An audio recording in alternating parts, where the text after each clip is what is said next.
let's start. A little bit background information.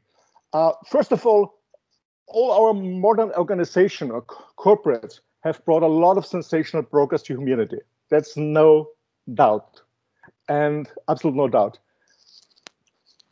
But what we see right now, and especially when I talk to managers all over the world, the way we run organization right now has been absolutely stretched to its limits. And especially for managers, for leaders, the life at the top of the pyramids is not much more fulfilling. Because as managers, we spend a lot of time with power games, with politics, with infighting.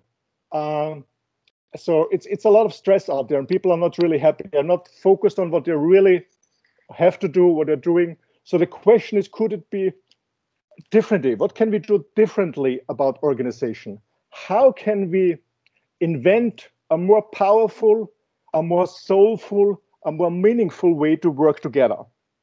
And is this possible? And so we see on the next slide.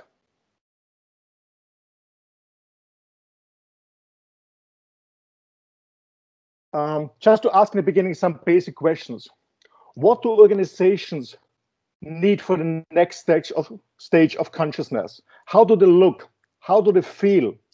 And is it already possible to describe all the structures, the process and cultures, so we can help also other leaders to set up a similar successful, powerful organization? And can we really create organizations and companies that are free of politics, of bureaucracy, of infights? Can they really be free of stress and burnout? Can it be free of resignation, resentments, and apathy? And is it possible to reinvent organization? And I'm meaning by reinventing leadership. So it's all about creating soulful workplaces where all the talents in the teams can blossom and grow. And I guess everybody of you knows Peter Drucker. For me, he's the godfather of management since many, many years. And he said, the greatest danger in times of turbulence is not the turbulence itself. It is to act with yesterday's logic.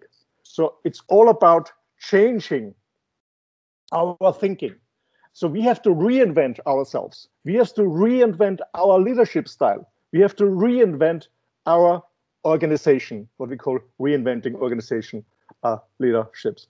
But I absolutely know that every transition to a new stage of consciousness has ushered in a whole new area in human history.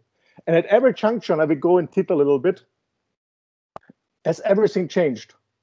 From the society going from family bands to tribes to empires to nations.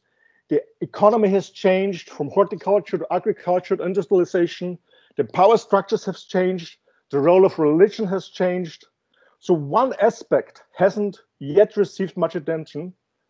With every human stage, with every new stage, in human consciousness also came a breakthrough in our ability to collaborate. So with each level that we reach in our consciousness, also change totally how we collaborate and how we work together.